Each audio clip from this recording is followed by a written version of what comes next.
In December of 2024, I returned to Polk County to give a talk about all my reporting in Central Florida. It was a cold winter evening in Lakeland, and downtown shimmered with Christmas decorations. I was just about to enter the lobby of the Polk Theater when people were already milling about, when I saw a man in a flannel jacket and a leather vest walking toward me on the sidewalk. It was Leo, surprising me. He had a big smile on his face, and we hugged right there on the street. It must be pretty surreal being back in Lakeland, I said. Together, we walked into the theater lobby, and Leo was swarmed by Bone Valley fans who approached him for photos and conversation. I watched him drift through the crowd, chatting with everyone, even a Polk County deputy who said he'd just finished listening to the podcast. After I finished my talk, I brought Leo onto the stage. So are there any updates that you can share about Leo? Well, there's one case? very interesting update where some of you are aware, but Mr. Schofield, Leo Schofield is here tonight. Yes. Leo, where are you, buddy? He sat down next to me and took questions from the audience. Leo, can you tell us how you're doing on the day-to-day, you and Chrissy, and with your grandbabies? Just tell us about your life, because we are so thrilled to see you here tonight. Yeah, thank you so much for that. I'm doing great. This is a very surreal moment for me because I was just sitting there thinking. He was as graceful as ever, sharing memories of his years in Lakeland and the decades-long fight to prove his innocence. And thank you, Leo, for At the end of the night, he received a standing ovation, and he lingered for more photos with fans. It was late now, and I walked him to his bike. He pulled his helmet down, swung his leg over his Harley-Davidson, and fired it up. For a moment, he just sat there, smiling proud, like a man who had returned to Polk County and finally took back a piece of himself. Then he rode off, and I watched the red glow of his taillight disappear into the night.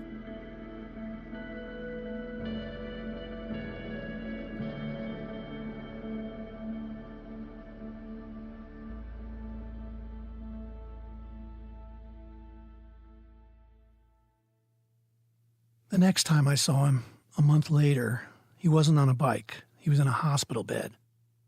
Leo had been riding his Harley one night, his daughter Ashley on the back, when a driver made a sudden left turn in front of them. There was no time to stop. Leo suffered an open-book pelvis fracture, a torn bladder, a broken back, and shattered hands, wrists, and an ankle. Ashley's injuries were only slightly less severe. Leo told me the pain was unbearable. With plates and screws now holding his body together, he worried about whether he'd ever walk again, let alone play guitar. He was laying in a bed in the living room of the home he now shared with his wife, Chrissy. Due to the severity of Leo's accident, the Florida Parole Commission allowed him to leave the halfway house and move home. I'd come to visit Leo, partly because something interesting had come up in my ongoing investigation, something I'd never known before, and something that could make a difference. I was just telling Leo about it when I got a phone call. I looked at the screen and saw who it was. Showed it to Leo, whose eyes widened. "Should I take this?" I asked him. He nodded and sat up straight. Hey, you there? Yeah. Hey, Jeremy.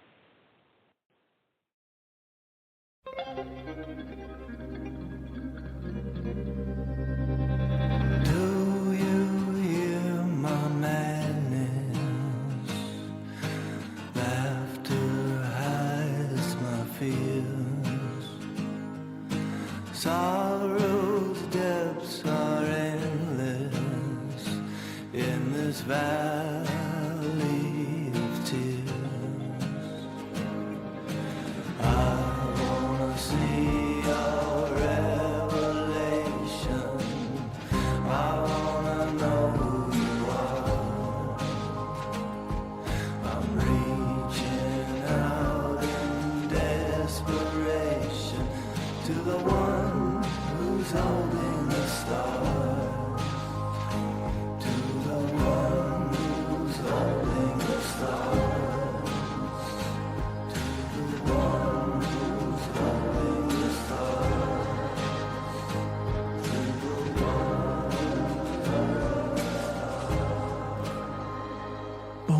Valley, Season 2, Jeremy. Chapter 6, Walk Down That Road. The news I was telling Leo that day was about Jeremy. He had called me a few weeks earlier from the new prison he'd been transferred to, and he was in a pretty decent mood. So I asked him a question I'd always been curious about. It was about something he'd said in court when the state of Florida was deciding whether Jeremy's confession was enough to grant Leo a new trial. You know, honestly, do you remember in 2017 when they brought you back to the evidentiary hearing, that woman, Victoria Avalon? She was the one that questioned you for the state? Yeah, she was bashing me. Oh, that was crazy. In this hearing, prosecutor Victoria Avalon approached Jeremy and showed him a picture that she shielded from the gallery. You know what her big thing was? When she showed you the picture and she said, "Look at this." As soon as Jeremy saw it, he turned his head away. He didn't want to look, said he'd seen it before. See it again. Is this what you did to her? No. I didn't hear that answer. No, I didn't do that. I wanted to know what picture Avalon had showed him and what Jeremy really meant when he said, "No, I didn't do that." Yeah, show me a naked picture. Picture of Michelle? Yeah, Michelle. And you said, "I didn't do that." The way they was trying to say is that I raped her. That's where these people was getting the idea from her. So that's what you thought? Yeah. She showed me a dead picture of a woman. That way, man, I know damn well she had all her clothes on. She had a jewelry on, everything. Mm. Yeah, I mean, but it's the way they came at me with that, showing me these pictures, right? The autopsy report said there was no sexual anything. There's no evidence of that. Yeah, no, that's what's been killing me. On the stand, he thought that Avalon was accusing him of raping Michelle, that he'd left her like that, naked at the crime scene, something he knew was not true. Well, I'm sorry. I might do a lot of crazy stuff in my life, man, but I ain't on that part there. Avalon argued to the judge that when Jeremy said, "No, I didn't do that," he was recanting his confession. And the Polk County judge agreed. He ruled that Jeremy had recanted. And with that, Leo Schofield was denied a new trial, even though some of Jeremy's last words in the hearing were, "I killed her." I still don't understand why I did it that night. I can't say if alcohol did it or drugs did it or whatever, because there still ain't no excuse in it. No, I know.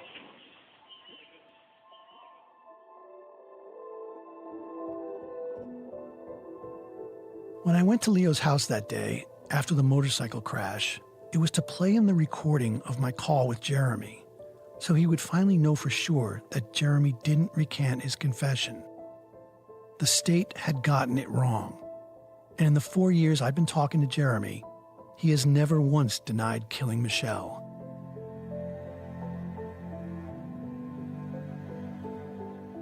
It was when I was standing next to Leo's bed that my phone rang. The caller ID displayed a prison in North Florida. "It's Jeremy," I told Leo. "Should I pick up?" Hey, you there? Yeah. Leo nodded. Hey, I just got to tell you something. I don't know how you feel about this, but I just happen to be with Leo right now. Jeremy was calling from his new prison. He was no longer in solitary confinement.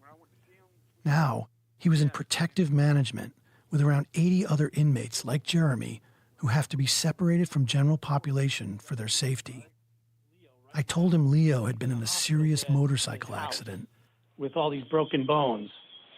Is he gonna be all right? I don't know, man. I think he's going to be all right. He's very coherent, but he's got a lot of broken bones. You want to say hello to him? Yeah. I put the phone on speaker and held it out in front of Leo, who scooted up in his bed. He's right here. Hey, Jeremy. How are you, bud? Hey, you doing all right?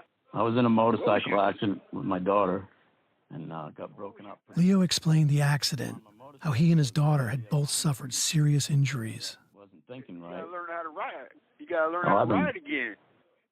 There was a nervous energy between them, an awkwardness in the small talk. But Leo didn't linger there. He got right to the point. Yeah, I'm going to have to do that all over again. Jeremy, I want to tell you something. And this is coming from a long time of prayer and, just a lot of thought. And I'm grateful for the opportunity to thank you for telling the truth. I want you to know that I forgive you with all my heart. Silence stretched on the other end as Leo continued. You got a lot of people that care about you now because you did the right thing. And it means a lot to me. It means a lot to my family. And I thank you for that. And I thank you with all my heart, bud. I thank you, bro. In one of his letters, Jeremy had written, "I hope someday I will come face to face with Leo so I can look at him and say I'm sorry for what I did." But now, on the phone, Jeremy seemed lost for words, his nervousness filling the silence. Leo guided him, almost instinctively, helping a fellow inmate steady himself. Hey, I heard you met Oscar. Buddies. Me and Oscar can be good friends. Yeah, he misses you. For me. He called me last week. He told me when you were leaving he missed coming by and seeing you. But I'm glad you're out of there, buddy. You got to stay out of trouble, man. And Yeah, they were trying to bury me there. 36 years. I don't know, man. It's getting to me now, I guess. I don't know. I'm getting old. Yeah, I hear you. I definitely hear you. But just keep. Leo knew that number too well. It was how long he had waited for freedom. Jeremy talked about his recent transfer and the struggles adjusting to life there. Leo listened, his concern genuine. Yeah, it's just a step down phase. Complete it so you can get out. You'll get out of there. You'll get out of there. You just. After years in prison, Leo knew how to navigate hardship. He reassured Jeremy that he could get through this. So you got friends out here that care about you. They're not going to lie to you. They're not going to sell you short. They're not going to tell you stories. None of that stuff. You gained a lot of respect with the people out here just because you were brave enough to tell the truth, and that was a big deal, Jeremy. That was a really big deal because it changed my life, and I definitely appreciate you for it. Leo stared at the phone I was holding in front of him. Now this happened, bro. I really did. I just hated that this happened, bro. I really did. At that moment, with Jeremy standing at the telephone, surrounded by other inmates, I realized this might be his apology. These were the words he had chosen for a place where any display of vulnerability could be dangerous. Yeah, I'm sorry it happened at all, but now it's your turn to start doing right. You hear me? You just keep doing your part, and you're gonna be all right. Okay? I had changed my life over, and I thought I'd never do that. I believe in you, Jeremy. You're gonna do well. You hear me? Yes, thank you, bro. Thank you. Yes. Keep praying. Thank you, Jerry. Keep praying for me, he tells Leo. I will. I won't stop, Jeremy. I promise. Leo handed me my phone, and I told Jeremy goodbye for now, said we'd talk again later. Just as I was about to end the call, I thought I heard his voice again. "Mr. King?" I put the phone to my ear. Jeremy was still there. Hey, Jeremy, can you hear me? Thank you. Yeah. Hey, I'm Hey, I glad wanna you got a thank chance you to for talk. Okay. Thank you. I really My thank pleasure, you for man. that. He said, "I really thank you for that." Thank you for using Global Tellink. He was getting choked up. Thank you, Jiggy. That was weird. Yeah. I'm thinking, as we're doing, I'm thinking, this is my wife's murderer. Yeah, I know. And it doesn't get more real than that, I was praying and I told God, I said, I'm going to forgive him because I know that's what you want me to do. But the test of that was today.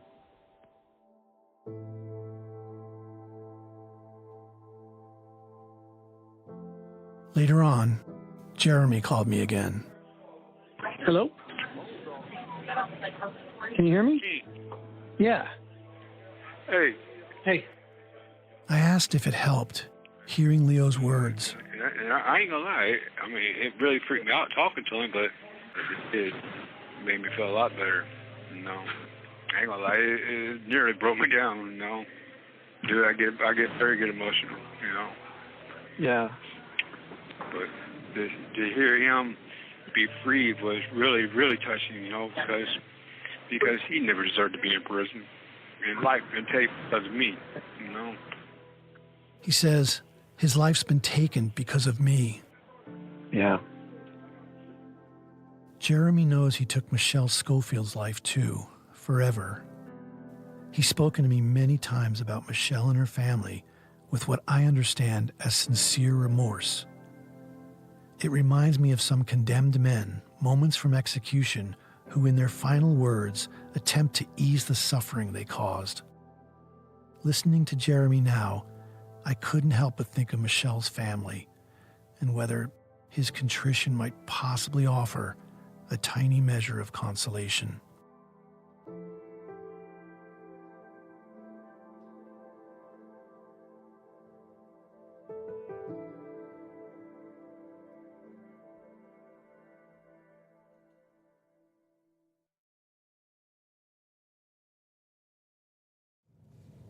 Sorry, I got a habit of tearing my nails off when I get nervous. It's been tough finding time to meet with Justin lately. He'd been so busy with work and caring for his kids with Ariel. To make things easier, they moved north, back to Lakeland, so they'd have more family support. Now, Justin's mom, Jamie, is there for his kids in ways she wasn't always able to be there for him in the past. What I want out of her is to be more involved with the grandkids. Like, I want her to make up her past with the grandkids. That would mean more to me than anything, Yeah. Because we know where we're at. When I first met Justin, I could tell how excited he was about going down this path with me. He wanted to solve all the mysteries about how he came into the world, to know everything. But I wanted to deliver the details gently. So I promised Justin I'd come back to him with everything I'd learned, especially from his mom. And now, it was time for him to hear it. Okay, so I'm just going to give you some of the things that Jamie said and just talk to you about them. And you'll just. I could tell that Justin was nervous. It was almost like now he was realizing the reason for Jamie's silence over the years. It was hard for Jamie to say some of these things, so it was going to be hard for Justin to hear them. I started from the beginning. She starts talking about meeting Jeremy at 17 and the piercing blue eyes. The first thing I thought was his eyes. He had the most piercing eyes. I told Justin about how Jamie first met Jeremy and why she was drawn to him. Well, we found that club, Secrets. Jeremy came in, and none of us had ever seen him before. And we danced, and that was it. And she talked about learning about his activities, and some of the things he used to do was hang around these gay bars. Like there was one called Fantasy 2000 and another one called the Green Parrot. Parrot's over here. Yeah, you've probably seen that. I've been there. With him, well, Jeremy, he waited outside Green Parrot, and they knew he was there and jumped him. And he got some of his own medicine. I told Justin how Jeremy had done a short stint in prison in 1988 for burglary, and how, when he'd gotten out, he'd come back into Jamie's life, a different person, darker, more violent. And that's when his eyes were empty, and there was nothing. I mean, he never smiled.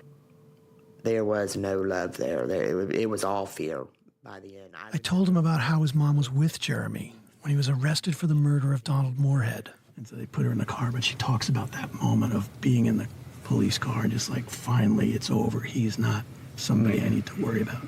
I don't need to be threatened by anymore and scared of. So that was a really big moment in her life to just sort of be free from him that way. Because, be able to breathe. And when they shut that door, I could breathe. Yeah. It occurred to me that Justin might never have known the full story of how he came into this world if his father, Jeremy Scott, had never agreed to talk to me, and his mother, Jamie, might never have opened up if Justin hadn't reached out, wanting to know everything. A family. He hadn't seen a family brought up right. He's heard about his dad's family. He's seen our family, which is dysfunctional as all get out. And I think in the back of his mind, he wanted a family brought up right. He wants his family to be loved and to have the mother and father and to have that dynamic core, you know. That's what he wants for his kids. And Justin's family is growing. And you also mentioned you had some good news to tell me, but you're waiting for you to tell me in person. Yeah. All right, yeah, so my girl's pregnant. Oh, man. Yeah. Congratulations. Justin and his girlfriend Ariel will be welcoming a 5th child into the family. I see him with Val, and I see him with those girls, and how good he is, and the fear that he has that he's going to ruin it. Not that something's gonna Justin's family has always tried to reassure him, "You are not your father." But Jamie's view on this has shifted. He is his, and for me to tell him he's not his father, he knows I'm lying. He looks in the mirror and sees his father, you know, because he's seen pictures of his dad. He's Googled everything. I've realized he is his father. He's just the good side of Jeremy. He's the one that made me realize. She wanted you to know that Jeremy also had a good side to him, and that, you know, that he could be charming, that he could be sweet and caring and empathic at times. And she made a point of saying that, like, she started looking at it differently when she saw you growing up. Like all the good things she saw out of him. Right, right. I told you. He's what Jeremy could have been with a different childhood. If Jeremy had had the love and the nurturing and didn't get hit in the head and didn't have the upbringing he had the attention he needed, and that's the difference. Jeremy had to fend for himself and was pretty much thrown out on the streets when he was a little kid and had to learn how to survive. I don't think Jeremy's an evil person. I really don't. But he does evil things, and he always will. He's not going to change.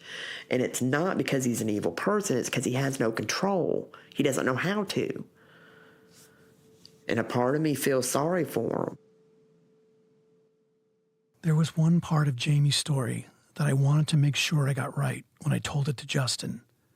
So I read him what his mom said about the day he was born.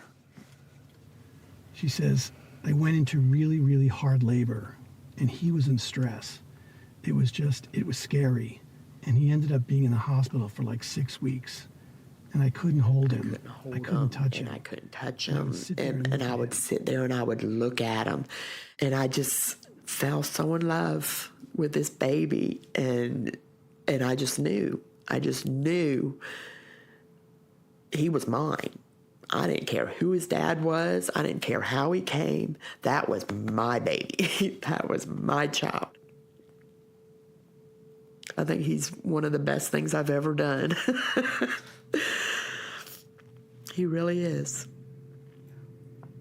That little boy has saved me. And I love him so much. And I'm so proud of him. And so proud of what he's become.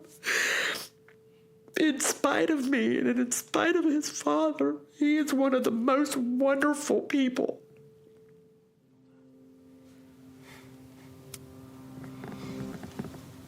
I've never heard her talk like that. She's always had trouble expressing her emotions. I knew how she felt. You know, she's closed off. I don't know what to think. Because that made me want to cry so bad. You know? And I know she loves me. I know she loves me.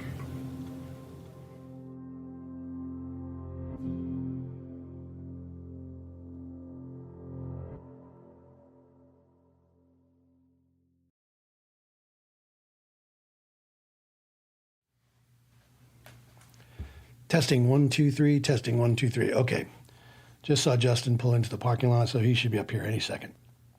The very first time I talked to Justin, he told me he wanted to start communicating with his dad. Hey, you made it. 4 minutes late. Oh, yeah, you're 4 minutes late. We're going to hold you to that. Good to see you. He wanted to, but he couldn't figure out how.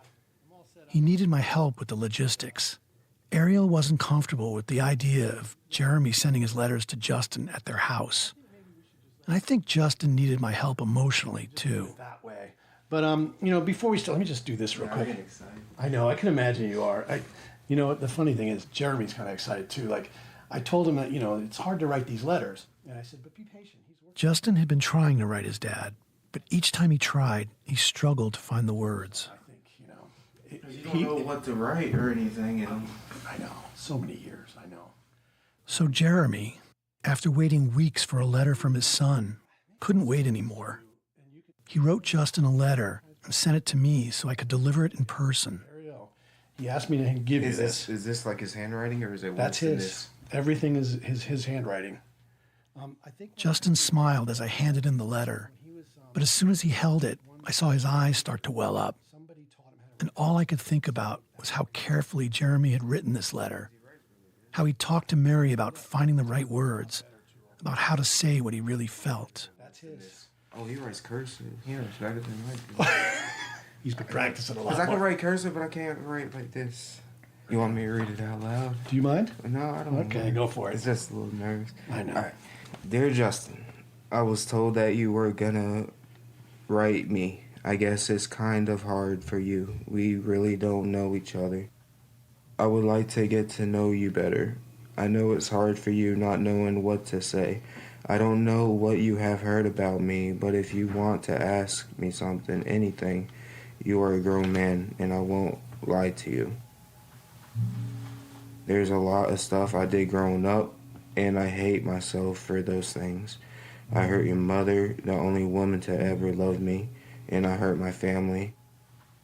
I'm 54 years old now. I have done a lot of thinking since I've been locked up. I gave my whole life away for nothing, but it cost me everything that I love. I don't know how your mother feels about me these days. He still thinks about my mom too. Yeah, he does. Justin, I'm sorry for not being there for you. I know what it is like growing up with no father around. I can't change the time. If I could, then we would still be a family now. That makes me happy too, because he wants to, you know what I mean? Oh, yeah. He's not a monster. I have heard that you have a son, that his name is Val, and is 2 years old. Mr. King has told me that he visit with you and Val. Yeah. At a playground. He told me how you were playing with Val and how the two of you were having fun. I'm glad that you spent time with your son. It makes me so happy to hear about that. The two of you. That makes me emotional. Mr. King said that you are a very thoughtful young man and a dedicated father. So you work as a manager, that's good. I sure didn't keep a job. It's been a long time since I heard from anyone in my family. When Grandma passed a while back, and I wish you could have spent some time with your great-grandma. She saw you back in 8. Oh, so she did get to see. I was told that you would like to meet some of my family. That would be nice. Well, son, I wanted to write and hope that this will help you to write me. Just you ask anything that you want. Well, I'm sorry it has taken so long to write. Give my grandson a hug and a bunch of kisses, okay? That makes me. You take care of yourself. Love that. And he put happy 4th of July. That makes me. I mean, obviously, you know, we're past that age of me being a kid now and everything. But one thing that it makes me have is that, like, connection, feeling like a kid again.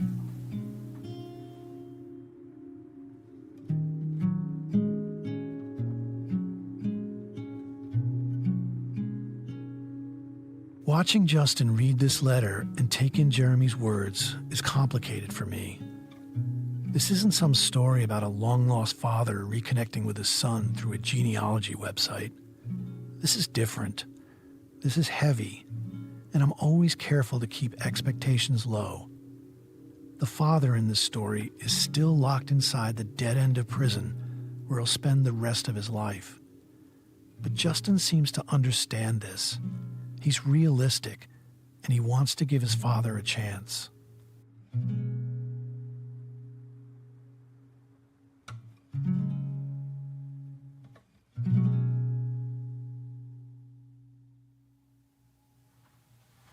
Okay, so this was about 4 or 5 days ago because I started on it, and I ain't gonna lie, started to the first sentence, and then I stopped because I didn't know what to write. Writer's block. Yeah, and then I wrote it again. So, dear Dad, even as I think of what to write down to start my letter off, I just keep thinking how this is the start of our relationship, which I think is awesome.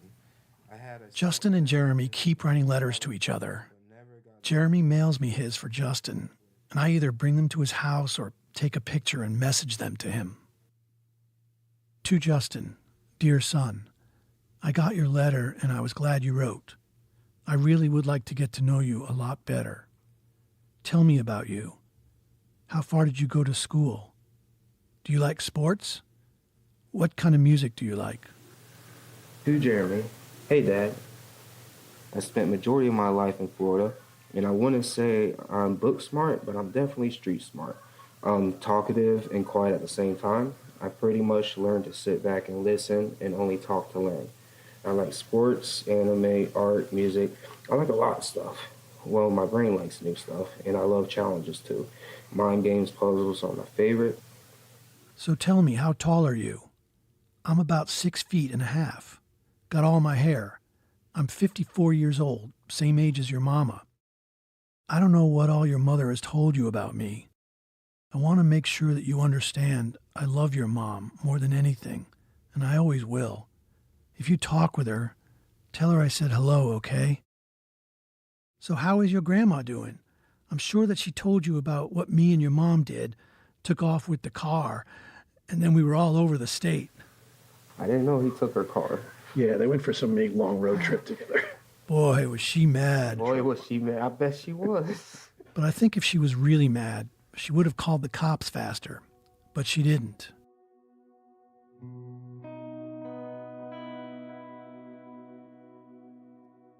Once this communication is opened up, it revealed a side of Jeremy that I'd never truly seen in the 4 years we've been speaking. Between them, there's an openness, almost a giddiness as they begin to learn about each other. To Jeremy, hey Dad, I got your letter from Gilbert and I was super excited. We're like pen pals in a way, except as father and son. You were right. We're like pen pals. I like that because I don't have many people to write me. I never knew who my father was.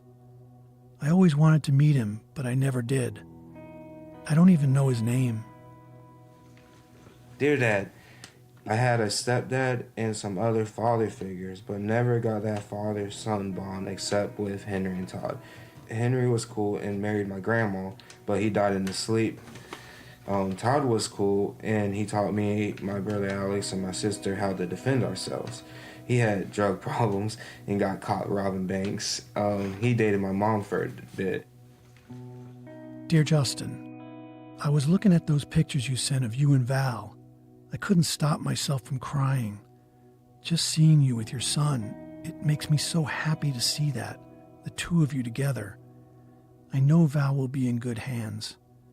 Enjoy it while you can, because Val will start growing, and before you know it, he will be a man with kids of his own. There's empathy and remorse, but there's also vulnerability. The raw need Jeremy feels for family, for belonging.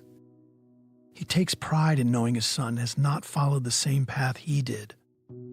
He's trying on the role of a father, something he's never known, searching for ways to show love in a way he's never received.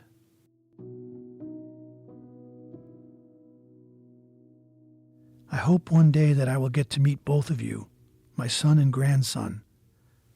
So tell me about this family of yours. I have 4 kids now, but one of them is from my actual seed. But I love each one of them like they were my own. I've pretty much been winging life up until the point I had Val, and then I started to learn about being responsible. Life can be amazing and scary at times. Val can say ball, mama, dad, and Nana at the moment. And I get excited about the small things with Val. Sound like you are ready to walk down that road. She has 3 kids of her own. As long as you are happy, and she is happy, that's all that matters.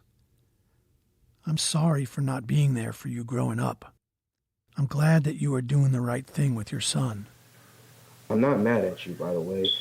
I mean, I wish you would have thought before you acted, but we all make mistakes, and Val and I, appreciate the fact that you were man enough to still want to talk with me.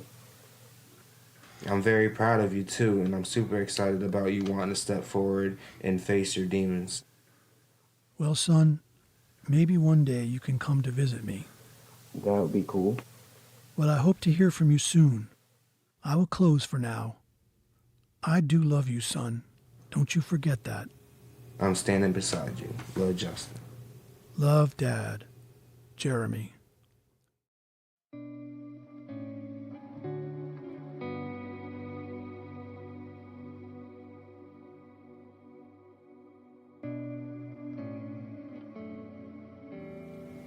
No, very early on you said learning all about this would actually help me be a better father. I'm just wondering if you still think about that. I think it has made me a better father because I feel like it evolved from me worried about me turning into him to me helping him find who he is. I don't hear you talking about wondering if you are your dad. I don't even think he's like himself now. How can I be like him if he's not like him? You know, you're not the scary Jeremy that everybody thought you was anymore. You're messed up in the head, Jeremy, you know, and you need love. I asked Justin, what does he hope to gain by learning his father's story and telling his own? I think it's more important to my family than anything else because not just Jeremy, but everybody's been through a lot. You know, it'll just be nice for once in a life, a positive story. You know, if I could have one positive story from a super bad situation, like no one in their right mind would ever think Jeremy would do a 180. Like nobody. So what happens when you see him? You would want to know his story, right? You want to know what happened, what made him change, and to find out it was his heart. You know, the hard work he put in, you know, the support team he has behind him and everything else. It's just people gathering together and caring for one another.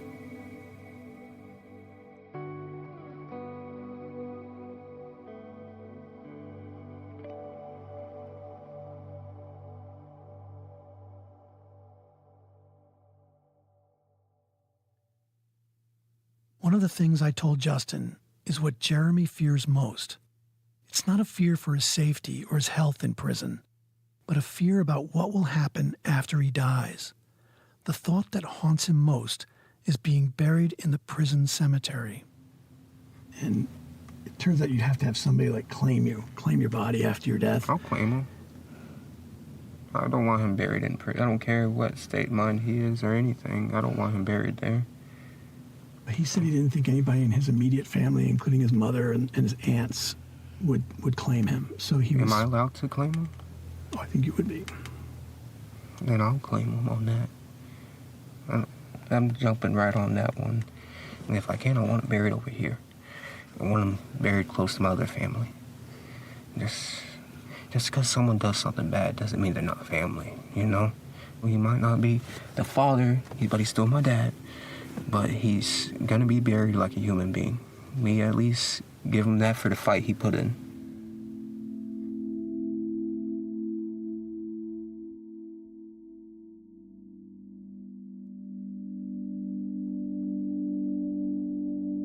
You said you were better with talking than writing? Yeah. Let's just do a quick thing here. I just talked to him and I'll write it down afterwards and send it to him. Just like act like I'm talking to him? Yeah, sure. Okay. All right.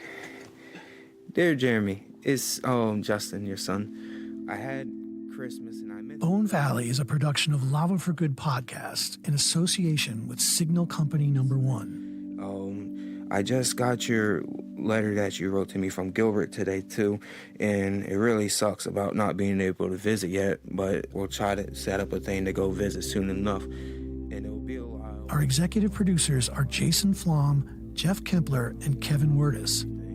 But I did get permission to talk to you about my daughter that's coming to be.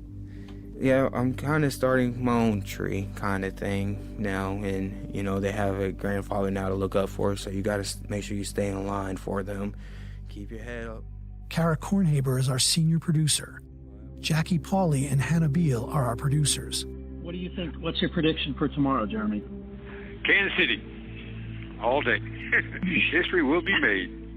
Hey, Dad. Sorry for the late response, but Gilbert did really good and gave me your birthday letter right on my birthday. It really brightened up my day and everything. Felt like a little kid, you know.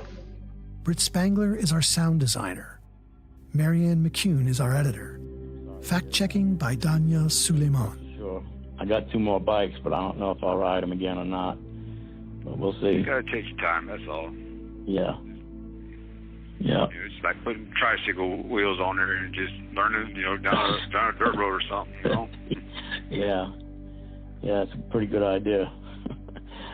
All right, bud, you take care of yourself. Jeff Clyburn is our head of marketing and operations. Our social media director is Ismati Guardrama. And Guinevere was born. She's so beautiful. I'll eventually be able to send you pictures of her. Our social media manager is Sarah Gibbons, and our art director is Andrew Nelson. Everything's been going good, and I really do care about you, Dad. And I want to say happy birthday as well. I hope you get this before your birthday. But happy birthday, old man. I love you. Justin, bye. All right, let Mary know I called you, too, because she's worried. I will. I'm going to tell her right now. Tell her I said everything's good. Okay. And I'm going to send her a snapshot picture. Additional research and production by Kelsey Decker. Additional sound recording by James Johnson. He said they just had dinner, and it was coleslaw, 2 pieces of cold bread, and a rat patty. I said, what's a rat patty? And he said it's a hamburger patty that has no real meat. Bone Valley is written and produced by me, Gilbert King. Follow us on Instagram, Facebook, TikTok, and Threads at Lava for Good. Stay good and stay on the right track. All right, I love you, Dad. Bye. I don't know why I said bye. You're really good at writing letters apart. That's incredible. That was like a letter, and you did your